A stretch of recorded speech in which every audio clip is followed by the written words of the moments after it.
On Flashpoints today, we're talking about the situation in Ukraine. I'm Bob Orr. Joining me, Juan Zarate, our national security analyst. Juan, welcome once again. Bob, great to see you. So where are we? We know about these satellite photos that show the Russian apparent buildup on the eastern border. Right. What you have is tensions persisting, Bob, in part because Russian intentions remain unclear. The Russians had denied some of these troops out there. Now NATO has released these commercial satellite photos that demonstrate that they have about 40,000 troops, along with hardware, including fighter jets along the border, and still real questions as to whether or not Russia is trying to influence what is happening in eastern Ukraine and Kiev. Clearly they are, and you've had this buildup along the border along with the protests and the occupation of government buildings by pro-Russian militant groups in two particular cities in the east. So tensions persist. What goes into the calculation behind NATO releasing these photos? I mean, these are like potentially strategic photos. Why would we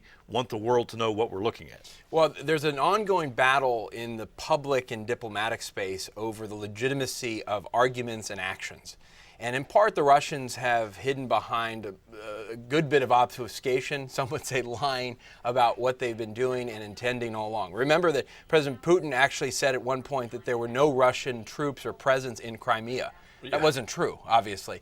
And so part of this is the battle for legitimacy and truth in the public space as a way of then legitimating action. For example, NATO is pre-positioning assets and engaging in military coordination with its allies in the eastern part of NATO.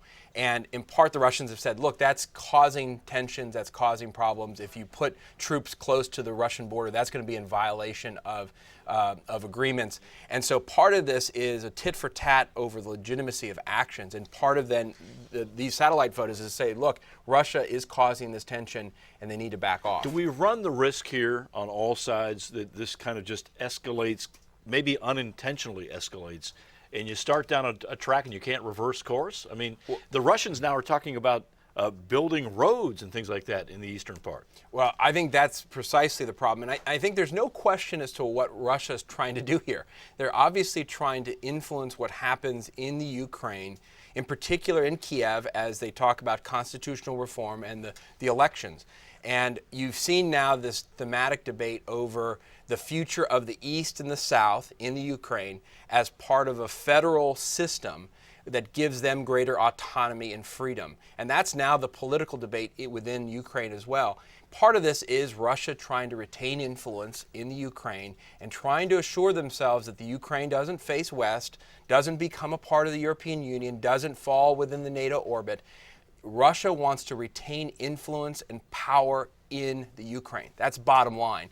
And what they're doing, all of their posturing along the border, all of their manipulations internally, is precisely for that reason. They're taking advantage of opportunities and signs of weakness. And frankly, Bob, I think the fact that we haven't continued with our sanctions, those have stopped, has really given President Putin, again, first mover advantage. Well, as we wrap this up, so is this more than posturing? When will we know if this is more than just posturing? When will we know if perhaps this is a preamble to some actual military action? This is a great point because the Russians can play this game for a long time. They can play the game internally within the Ukraine, and they can play it along their border. They can pull their troops back. They can move troops forward.